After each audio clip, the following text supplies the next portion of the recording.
Maximum power, minimal distance, flawless technique. The 1-inch punch, a strike capable of sending men flying with just a small twitch of an arm. No wind-up, no swing, no fancy footwork, just pure compact force. But how is this possible? People still question it to this day. Decades later, fighters, scientists, and gym bros are still breaking it down frame by frame. So, what actually makes the 1-inch punch work? How can the human body turn such a seemingly small movement into that kind of power? And how can you achieve it? The 1-inch punch didn't start on a stage or in front of cameras. It started in small rooms, tight spaces, close fights. Southern Chinese martial arts. These styles weren't about flying kicks or fancy flips. They were nose to nose, elbow to chest. Fighters needed to hit hard from almost zero distance. That's where the idea of short-range explosive power was born. The Chinese called it fa jin, or explosive force.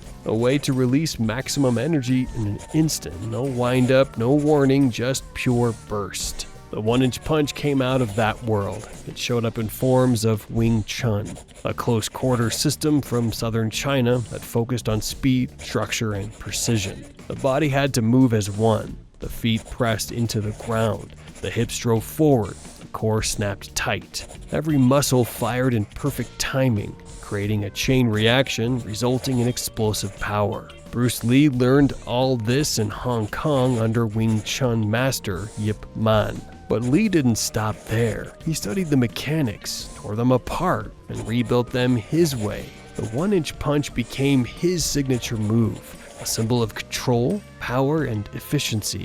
In 1964, he showed it to the world. Long Beach International Karate Championships. Bruce stood face to face with a man nearly twice his size, weighing in at about 245 pounds. He placed his fist an inch away from the man's chest. No step, no swing, then bang. The man flew backward. The crowd gasped. Cameras rolled. And martial arts in the West would never look the same. That moment turned the 1-inch punch into legend. But behind the show was real science. Lee wasn't using magic. He was using perfect timing and a kinetic chain, turning ground force into impact force. From foot to fist, every link mattered. It wasn't wrist snapping, like some think. It was full body synchronization, one clean pulse of energy. Years later, shows like Mythbusters tried to measure it. Using sensors, they found the 1-inch punch could hit with over 150 pounds of force. Half of a full swing punch from practically no distance. Then Stan Lee's superhumans took it further. A Shaolin monk's version of the punch hit 1.7 times harder than a 30-mile-per-hour car crash. Pop culture noticed too. Movies like Kill Bill Volume 2 used it as a symbol of impossible control. Strength without motion, power without distance. From the narrow halls of Hong Kong to Hollywood screens, the 1-inch punch became more than a move. It became proof that real power doesn't always need space. Sometimes all it needs is precision, timing, and flawless technique. In a real fight, space disappears fast. No fancy footwork, no long wind-ups, just chaos. That's where Bruce Lee's 1-inch punch becomes more than a trick. It's a weapon, short, brutal, and fast enough to end a fight before it starts. The 1-inch punch isn't just about raw strength, it's about timing, alignment, and using your whole body as one machine. Lee understood that power doesn't start in the fist, it starts from the ground. The feet grip, the hips twist, the core snaps, the arm follows through. Every part of the body connects in a single motion, turning a few inches of space into a full-body force, devastating enough to send opponents flying. In close combat, that's gold. Most fights close the distance instantly. There are no wide hooks or big haymakers. You're chest to chest, locked in. That's where short-range power thrives. Lee's 1-inch punch fits that gap perfectly. One quick burst of energy that stops momentum dead in its tracks. No telegraph, no time for your opponent to react, just instant impact. What makes it deadly is efficiency. Lee could recruit both fast twitch and slow twitch muscle fibers at the same time, combining explosive speed with sustained strength. This generated massive power in almost no time. In combat, milliseconds matter. The 1-inch punch proves that it's not about how far you move, it's about how well you move. Lee's balance was rock solid. Every ounce of power had a place to land.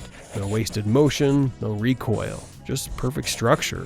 When the punch connects, the energy travels straight through the target instead of bouncing back. That's what real efficiency looks like. But Lee's edge wasn't just physical, it was mental. His focus was absolute. Precision like that doesn't come from muscle alone. It comes from awareness, from understanding exactly where your center of power is and how to release it at the right moment. He trained his body and his mind to work together until the movement became automatic. The one-inch punch isn't just about breaking boards or showing off power. It's about mastering control over your body, your balance, and your focus. In a fight, that control can decide everything. Bruce Lee took something from Wing Chun and made it his own. He refined it until it wasn't just a punch, it was a philosophy. Small motion, big effect, no waste, no hesitation. That's why decades later, the one-inch punch still matters. It's not just about hitting harder, it's about hitting smarter. So, how does Bruce Lee's one-inch punch actually work? How does an impact from 1 inch away explode like a full swing? It's not magic, it's mechanics, training, and control, all firing at the same time. Bruce Lee didn't just throw a punch, he channeled his body into it. Feet locked, knees bent, hips, core, shoulders, and arm, all lined up in one clean path. Every joint stacked perfectly so the power could flow straight from the ground into the target. That's why his whole body moved as one. No wasted motion, no leaks, just pure transfer of energy. Most people punch with their arm. Bruce punched with his structure. That's what made 1 inch feel like a freight train. Then comes explosive power, Fajin. It's that sudden, violent release of stored energy, the same idea behind a jump, a throw, or a sprint start. Lee trained for this. He did plyometrics, fast lifts, and snapping movements that trained his muscles and nervous system to fire all at once. But the real secret sits inside the mind. Bruce Lee's focus was unmatched. He trained not just his body, but his awareness, meditation, visualization, total control over tension and release. When he hit, every thought vanished, only precision remained. That kind of focus turns emotion into an instinct. The punch starts from the ground up. His back leg straightens fast. The front leg pushes forward. That creates torque through the hips. The hips twist, sending a wave through his torso. The shoulder snaps, the elbow extends, and right before contact, the wrist flicks. Each joint hits a peak acceleration in perfect sequence, one right after the other, layering speed on top of speed. By the end, the fist lands. All those micro movements merge into a single devastating impact. And just as fast, he retracts. That short contact time compresses the force even more. A biomechanical researcher once broke it down. It's not about muscle mass, it's about timing, perfect coordination.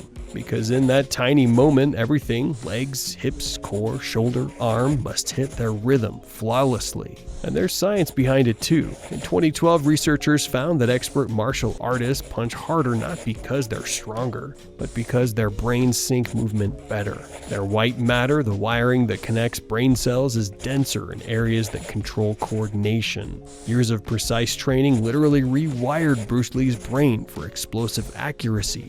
His power wasn't just built in the gym, it was built in his nervous system. So, how can you channel this explosive power for yourself? Stand close, real close. 1 inch punch means very close. Think 3 to 6 inches if you count your fist. Stretch your arm toward the target.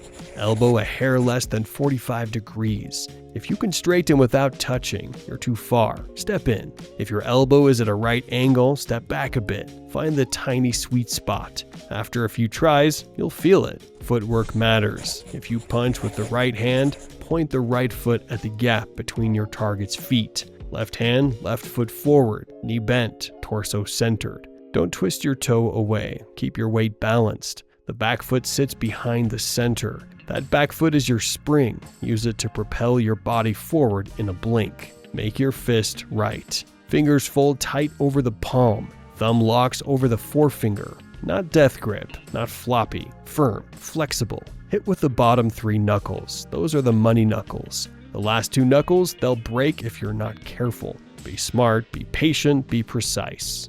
Use the whole body. This isn't an arm trick, it's a body trick. Hips twist, feet drive, shoulders rotate, core braces. All of it comes together in a single pop. Maximize the twist in your hips and feet. Create momentum inside your body. Then dump it into the fist in a burst. Think snap, not shove. Punch, don't push. Pop forward, punch. Don't push, don't slide. Hop. Snap your hips and shoulders. Send the weight forward in one clean line from chest to knuckles. When contact hits, the hand should rebound. It should spring back, not keep plowing forward. That rebound is the result of raw explosive power. Flick the wrist up. The small flick matters. Thumb tilts up, wrist snaps slightly upward at the last millisecond. Imagine yanking a fishing pole, up and straight, no weaving left-right. Just a sharp upward snap into the target. Practice on a pad. Start soft, phone books, pads, thick mitts. Have a partner hold them at chest level, but not the heart. A strong 1-inch punch will move the holder off balance. If you hit metal or bone, you're risking injury. Train slow and train smart. If you don't practice punching consistently, you can injure your hand or wrist. Start light. Build your knuckles and wrists slowly. The 1-inch punch looks deceivingly simple, but if executed poorly can cause injury. Respect it. Do it right, and it feels like a clean snap. Tiny gap, big pop, whole body. Safe practice. Repeat.